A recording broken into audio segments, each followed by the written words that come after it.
Hello guys, welcome back to my YouTube channel. This is your Swati Sayara. Again I am back. అందరిలో వినాయక చవితి బాగా జరిగింది చూస్తున్నా నేను. Instagram లో, వాట్సాప్ లో, ఫేస్బుక్ లో వాళ్ళు ఎలా రెడీ అయ్యారు, వినాయకుడిని ఎలా రెడీ చేశారు, ఎలా డెకోర్ చేశారు, ఏ ఫుడ్ ఐటమ్స్ వండారు అన్నీ వచ్చేసాయి. అసలు ఫోటోలు, వీడియోస్ ఒకటికి మించి ఒకటి ఉన్నాయి. ఇందుకే నేను ఎలా చేశానో మీకు తెలియదు కదా, అందుకే ఈ వీడియో. వినాయక చవితి ఎల్లుండే అనగా ఈ రోజే అక్కడ దగ్గరలో ఉన్న కుకట్పల్లి మార్కెట్ కి వెళ్ళా అనమాట. అక్కడికి వెళ్ళి fruits, flowers, Vinayaka Chavithi decoration items, ప్రసాదం ఐటమ్స్, పత్రి అన్ని కొనేసా. కొన్ని థింగ్స్ ఉంటాయండి మన లైఫ్ లో, అవి స్కిప్ చేయలేం. నా లైఫ్ లో ఏదైనా ఉంది అంటే ఫుడ్. ఎక్కడికి వెళ్ళినా ఆ పని కంటే ముందు ఫుడ్ అయిపోవాలి. మంచిగా తింటా, లావ్ అయిపోతున్నా అంటే తింటే లావ్ అవ్వరా మరి? ఐ నో దట్, కానీ తింటా, అదే స్పెషల్.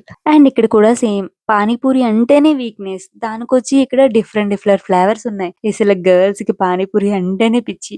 అక్కడికి వెళ్ళి అది కూడా హామ్ ఫట్. ఇంకా చాలానే తిన్నాను అనుకో, ఎందుకులే అవన్నీ మళ్ళీ వీడియో పెడితే మీరు దిష్టి పెట్టేస్తారు, అందుకనే పెట్టట్లే. అండ్ నెక్స్ట్ రోజు ఒక చిన్న షూట్ ఉంటే మధ్యాహ్నంకే కంప్లీట్ చేసుకుని వచ్చి ముందు రోజు తెచ్చిన ఫ్లవర్స్ అన్ని పువ్వుల దండ కుట్టామన్నమాట. అండ్ నా ఫ్రెండ్ కూడా వచ్చి నాకు హెల్ప్ చేశాడు. వీడు ముందు విజయవాడలో ఉండేవాడు, ప్రశాంతంగా ఉండేదాన్ని. ఇంకా షిఫ్ట్ అయ్యాడు హైదరాబాద్ కి. ఇంకా నా ప్రాణం మీద వచ్చి కూర్చున్నాడు. ఇంకా 2 days లో వెళ్ళిపోతాడు. So congrats to him. నేను కొన్ని ఫ్లవర్స్ తక్కువ, 1 kg బంతి పువ్వులు అండ్ పావు కేజీ గులాబీ కొన్నాను. బట్ 400 అయిపోయిందండి. బంతి పువ్వులు 200, అవి ఒక 200. మరి కొంచెం తక్కువతో 400 పెట్టానా పువ్వులు కనిపించింది. అండ్ పల్లెటూరులోనే బెస్ట్ అండి. ఒక 50 రూపీస్ ఇస్తే కేజీ పువ్వులు ఇచ్చేస్తారు. అండ్ ఏం కావాలన్నా పక్క తోటల్లో, పొలాల్లోనే ఉంటాయి, వెళ్ళి తెచ్చుకోవటమే. ఒక మూర 40 రూపీస్ చెప్పారు, లూజ్ కేజీ 200 చెప్పారు. మూర తీసుకుంటే ఎక్కువ కాస్ట్ పడుతుందని చెప్పి లూజ్ ఫ్లవర్స్ తీసుకున్నా. బట్ ఇవి కూడా ఎక్కువ దండేం అనిపించలే. ఒక 3 దండలు అయ్యాయి. ఎల్లో ఒకటి, ఆరెంజ్ ఒకటి, కాంబినేషన్ కలర్ ఒకటి. అసలు వినాయక చవితి అంటేనే ఒక పెద్ద వైబ్ అండి. చిన్న పిల్లలు బాధ్యతగా పెద్దవాళ్ళు అయిపోతారు. ఎంత పెద్దవాళ్ళైనా యూత్ ఏజ్ కి వచ్చేసి ఎనర్జెటిక్ గా వర్క్ చేసేస్తారు. ఏ పండగైనా 1-2 రోజులు ఉంటది. బట్ వినాయక చవితి వచ్చేసరికి, వినాయక చవితి ఒక ముందు 10 రోజులు పండగే, వినాయక చవితి వెళ్ళిన 10 రోజులు పండగే. బొమ్మలు కొనాలి, వినాయక చవితి డెకరేషన్స్ చేయాలి, ఎలా అరేంజ్మెంట్ చేయాలి, ఇదంతా అదొక హడావిడి. అయితే వినాయక చవితి రోజు నుంచి ఏ ప్రోగ్రామ్స్ చేయాలి, ఎలాంటి ప్రసాదాలు పెట్టాలి, ఎలాంటి హడావిడి చేయాలి, ఎలాంటి డీజేలు పెట్టాలి, ఇదంతా ఒక హడావిడి. అసలు మా ఊర్లో వినాయక చవితి అయితే మినిమం ఒక 30 వినాయకులు ఉంటాయి అనుకుంటా మా ఊర్లో. చిన్న పిల్లల నుంచి పెద్దవాళ్ళ వరకు డిఫరెంట్ డిఫరెంట్ స్టైల్స్ ఆఫ్ వినాయకుడు, కొత్త కొత్త డెకరేషన్స్, ఒక్కొక్క వినాయకుడి దగ్గర ఒక్కొక్క ప్రోగ్రామ్. అండ్ వినాయక చవితి వచ్చేటప్పుడు హైలైట్ థింగ్ ఏదైనా ఉందా అంటే అన్నదానం అండి. ఇంకో 11 రోజులు ఫుడ్ ప్రిపేర్ చేయాల్సిన అవసరం లేదు, ఎక్కడికి వెళ్ళినా దారిలోనే తినే. చిన్నప్పటి నుంచి పల్లెటూరులో ఉన్నాను కాబట్టి పల్లెటూరులో వినాయక చవితికి ఉన్న టీం వర్క్ సంక్రాంతికి, దసరాకి రారు, కానీ వినాయక చవితికి మాత్రం లీవ్స్ ఉంచుకొని మరి ఆ 11 రోజులు వచ్చి ఆ వైబ్ సెట్ చేస్తారు చూడు, అప్పుడు అనిపిస్తది ఇదిరా టీం వర్క్ అని. నాకు తెలిసి ప్రతి అబ్బాయి ఏదో ఒక ఊర్లో ఏదో ఒక యూత్ మెంబర్ లో ఉండే ఉంటాడు. మీ యూత్ నేమ్ ఏంటో కింద కామెంట్ చేయండి. అబ్బాయిలందరిది ఒక హడావిడి అయితే ఇంకా అమ్మాయిలది వేరే హడావిడి అన్నమాట. సారీ కట్టుకోవాలా, హాఫ్ సారీ కట్టుకోవాలా, ఏ టైప్ ఆఫ్ మ్యాచింగ్ బ్యాంగిల్స్ వేసుకోవాలి, ఏ టైప్ ఆఫ్ ఆర్నమెంట్స్ వేసుకోవాలి, ఏ టైప్ ఆఫ్ ప్రసాదాలు చేయాలి, ఏ టైప్ ఆఫ్ ముగ్గులు వేయాలి, ఇట్లా ఉంటది అమ్మాయిల హడావిడి. అసలు మెయిన్ ఫొటోస్ బాగా వస్తాయా రావా, అసలు ఫొటోస్ కి ఎంత టైం పెట్టాలి, ఇట్లా వినాయక చవితి అంటేనే హడావిడి హడావిడి. ఇంకా నా హడావిడి వచ్చేసరికి ఈ ఎల్లో కలర్ సారీ ఉంది కదా, ఇది ఒకసారి నేను ఆన్లైన్ లో బుక్ చేసుకున్నా. కట్టుకునేటప్పుడు నా మాట వినట్లేదు, అందుకనే దీన్ని బ్యాక్ డ్రాప్ కింద వాడేసా. డెకరేషన్ అంతా ముందు రోజు నైటే సెట్ చేసేసుకున్నా.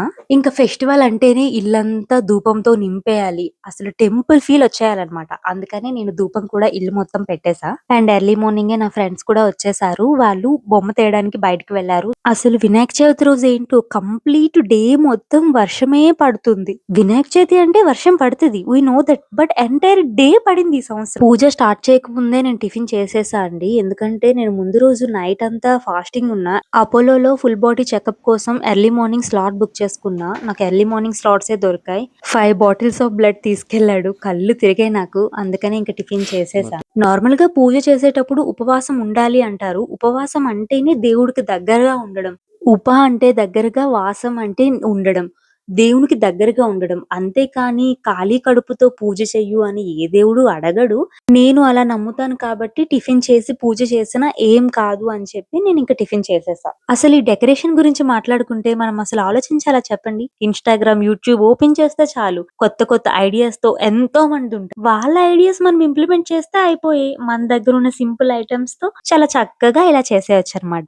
నా స్టైల్ ఆఫ్ డెకరేషన్ ఇది ఉందనమాట. ఈ డెకరేషన్ చేసే ప్రాసెస్ ఎవరికీ కూడా అబ్బా! ఎందుకింత అని అనిపియదండి. ఎందుకంటే ఆ ప్రాసెస్ మనకు నచ్చుతది. మన వినాయకుడిని ఒక మంచి సరౌండింగ్‌లో పెట్టాలని మనకనిపిస్తది కాబట్టి, మనం ఎంత హడావిడి చేసినా తప్పులేదు. నేనింకా ఫాస్ట్‌గా రెడీ అయిపోయి అండ్ ప్రసాదాలు కూడా రెడీ చేసేసా. ఈ ప్రసాదాలన్నీ వీడియోస్ తీసి రికార్డ్ చేసేసరికి వీడియో ఒక గంట పడతది. అందుకని ఏం రికార్డ్ చేయలేదు. ఒక 5 టైప్స్ ఆఫ్ ప్రసాదాలు ఫాస్ట్‌గా రెడీ చేసేసా. పులిహోర, ఉండ్రాల పాయసం, రవ్వ ప్రసాదం, కొమ్ము శనగలు, అటుకులు. ఇంకా రెడీ అయ్యేటప్పుడు గెట్ రెడీ విత్ మీ ఇదేం లేదండి. ఎందుకంటే అన్ని చేయాలంటే బాబోయ్! అసలు టైం ఉండట్లేదు. అండ్ నేను కూడా ఎక్కువగా రెడీ అవ్వను. ఎందుకంటే నాకు అంత ఎక్కువగా రెడీ అవ్వడం ఇష్టం ఉండదు. I am a simple girl. And ఇక్కడ ఫైనల్‌గా మన బొజ్జ గణపయ్య తన ప్లేస్‌కి వెళ్ళిపోతున్నాడన్నమాట. Hi Ganapayya, welcome to my home. ఇంకా బ్యాక్‌గ్రౌండ్‌లో వచ్చే మ్యూజిక్ అయితే మనం చిన్నప్పటి నుండి చేస్తున్నదే. ఒక ప్లేట్, ఒక స్పూను పట్టుకొని టపటపా కొట్టడమే. నేను వీళ్ళిద్దరికీ గణపతిని కొనడానికి వెళ్ళేటప్పుడే చెప్పా. అరే! మట్టి వినాయకుడిని తీసుకురండ్రా అంటే ఎర్లీ మార్నింగ్ కదా! ఇంక దగ్గరలో మట్టి వినాయకుడులు లేవంట. ఇంక ఇదే తీసుకొచ్చేసారు. కొన్ని ఉన్నాయి కానీ అవి సరిగ్గా లేవంట. 2 డేస్ ముందు నుంచే సేల్ అవుతూ ఉంటాయి కదా! అవి తీసుకురావడానికి నచ్చక సో, ఇది తీసుకొచ్చేసారనమాట. ఎనీవేస్ క్యూట్ గానే ఉంది. ఇంట్లో ఉండేటప్పుడైతే మంచిగా మట్టి వినాయకుడిని రెడీ చేసేదాన్ని, తయారు చేసేదాన్ని. కానీ ఇప్పుడు తయారు చేసేటంత టైం లేదు. ఫస్ట్ ఆ మట్టి ఎక్కడ దొరుకుతదనేది నాకు తెలీదు. అండ్ వినాయక చవితి వచ్చినా, త్రినాథ స్వామి వ్రతం చేసినా, ఇంట్లో ఏ పూజ చేసినా సరే పంతులు మనమే అన్నమాట. మన ఇంట్లో మనమే, మా అక్కాళ్ళింట్లో మనమే, మన చుట్టాలింట్లో మనమే, అన్నింట్లో పంతులు మనమే. నాకు కొన్ని సంవత్సరాల తర్వాత తెలిసిన నిజమేంటంటే, మనం ఏ ఇంటికి వెళ్లి ఆ వ్రత కథ చదివినా, వాళ్ళు మనల్ని పంతుల్లా ఫీల్ అయ్యి మనకి డబ్బులిస్తారంట ఎంతో కొంత. అది నాకు తెలీదు. నేను కొన్ని సంవత్సరాలు అయిపోయాక డిగ్రీలో వచ్చినప్పుడు మా ఫ్రెండ్స్ చెప్పారు. నేను కూడా ఇలా వెళ్లి చెప్పేదాన్ని, వాళ్ళు నాకు డబ్బులిచ్చేవాళ్ళు అని. అయ్యయ్యో! నాకు డబ్బులివ్వలేదే, నేను ఫ్రీగా చదివేశానే అని తెగ ఫీల్ అయిపోయినప్పుడు. నిజమేనా? మీరు కూడా చదివుంటారు కదా! మీరు కూడా తీసుకున్నారా అప్పుడు? పూర్వకాలంలో గజాసురునికి ఇచ్చిన వరం వల్ల శివుడు గజాసురుని కుక్షిలో అంటే కడుపులో ఉండిపోయాడు. శివుని జాడలేక ముల్లోకాలు తల్లడిల్లిపోయాయి. బాలుడు శిరస్సును ఖండించాడు. పార్వతి వచ్చి నిర్జీవుడై ఉన్న బిడ్డను చూచి, నాదా, పసివాణ్ణి ఇంత దారుణంగా హింసిస్తారా అని రోజు చిన్నప్పుడు పద్యాలు, శ్లోకాలు విపరీతంగా చదివేసేవాళ్ళం. నాకిలా వ్రత కథలు చదవడం అంటే చాలా ఇష్టం. మీరు కూడా చదివుంటారు గదా! అండ్ తెలుగు చదవడం చాలా మందికి రాదు. I know that. బట్ నాకు తెలుగు చదవడం బాగా వచ్చు. మా తెలుగు సార్ దగ్గరుండి నేర్పించారనమాట. ఆ క్రెడిట్ అతనికే. పూజ అయిపోయింది గైస్. మనం ఏం చేసినా చేయకపోయినా ఆయన పాదాల దగ్గరున్న అక్షింతలు తీసి మన తలపై వేసుకోవాలి. ఎందుకంటే ఇప్పటికే ఉన్నవి చాలు. చేసిన దానికి, చేయని దానికి నీలాపనిందలు పడుతూనే ఉంటాం. ఇప్పుడు సెపరేట్‌గా అక్షింతలు వేసుకోకుండా చంద్రుడిని చూసి ఇంకొంచెం నీలాపనిందలు అవసరమా చెప్పండి మనకి? అందుకే గుర్తు తెచ్చుకొని మరీ వేసుకోవాలి అవి. పూజ అయిపోయింది. కొంచెం సేపు బయటికెళ్ళి దేవుడు ప్రసాదాలు ఆరగించాక డోర్ కొట్టి లోపలికొచ్చి ప్రసాదాలు తినాలి. అంతే. ఏ ఫుడ్ ఐటెమ్ అయినా సరే ఫాస్ట్‌గా హడావిడిగా చేసినప్పుడే ఆ ఫుడ్ ఐటెమ్ బావుంటది. సెపరేట్‌గా ప్లాన్ చేసుకొని మంచిగా చేద్దామంటే రాదు. ప్రసాదాలన్నీ చాలా బాగున్నాయి. ప్రసాదాలన్నీ చాలా అంటే చాలా బాగున్నాయి. ఇంకొంచెం అక్షింతలు మన తలపై వేసుకొని బయటికెళ్ళి కొన్ని ఫోటోస్ దిగేసి ఇన్‌స్టాగ్రామ్‌లో అప్‌లోడ్ చేసేసి కొన్ని లైక్స్ వచ్చాక కడుపు నిండిపోయాక హ్యాపీ ఫీల్ అయిపోయాక అంతే, ఇంకా వినాయక చవితి అయిపోయింది. ఇంకా ఈవినింగ్ చూసుకోవచ్చు వినాయకుడి నిమజ్జనం గురించి. ఈలోపు మన లిటిల్ వినాయక కథలు చూసుకుంటూ యూట్యూబ్ అంతా స్క్రోల్ చేయాలన్నమాట. ఈవినింగ్ వచ్చేసింది. లాస్ట్ ఇయర్ అయితే నా వినాయకుడిని తీసుకెళ్ళి పక్క వీధిలో పెద్ద వినాయకుడు ఉంటది కదా! ఆ పెద్ద వినాయకుడి దగ్గర ఇచ్చేసా. ఎందుకంటే లాస్ట్ టైమ్ నాతో పాటు ఎవరు లేరు వినాయకుడి నిమజ్జనానికి ఏదైనా దగ్గరగా ఉన్న లేక్‌కి వెళ్దామంటే. బట్ ఈసారి మాత్రం దగ్గరలో ఉన్న ఐడియల్ లేక్‌కి వెళ్ళి నిమజ్జనం చేసేసా అన్నమాట. మా ఊర్లో అయితే ఇంట్లో ఉన్న వినాయకుడిని నార్మల్‌గా తీసుకువెళ్ళి నిమజ్జనం చేసేవాళ్ళు. ఈ పళ్ళు ఇవన్నీ వెయ్యాలి అని నాకు తెలీదన్నమాట. వీళ్ళు చెప్తున్నారు ఏమేం వెయ్యాలి, ప్రసాదాలు వేయాలి, పత్రి వేయాలి, దేవుడి దగ్గర మనం ఏమేం పెట్టామో అవన్నీ వినాయకుడితో పాటు నిమజ్జనం చేయాలంట. సో, దగ్గరలో ఉన్న ఐడియల్ లేక్‌కి వెళ్ళాము. ఎంతమంది జనాలున్నారో. అక్కడికి వెళ్ళి చెప్పేసే అనపాలని చెప్పి. అది మామూలుగా పని వాటర్ పొల్యూట్ అయిపోతాయని చెప్పి పత్రి రిమైనింగ్ ఐటమ్స్ ఏమున్నాయో అవన్నీ ఒక సైడ్ కి పెట్టేసి ఓన్లీ వినాయకుడిని మాత్రమే నిమజ్జనం చేయాలన్నమాట. వినాయకుడు పూజ అయ్యేసరికి మధ్యాహ్నం అవుతుంది అండ్ కట్ చేస్తే ఈవినింగ్ వస్తుంది. వినాయకుడిని నిమజ్జనం చేసేయాలి. చాలా ఫాస్ట్ గా అయిపోయింది అనిపించింది నా వినాయక చవితి. నా ఫెస్టివల్ అయితే ఇలా సెలబ్రేట్ చేసుకున్నా. మీరు ఎలా చేసుకున్నారో కింద కామెంట్ చేయండి, లైక్ చేయండి, షేర్ చేయండి, సబ్స్క్రైబ్ చేసుకోండి.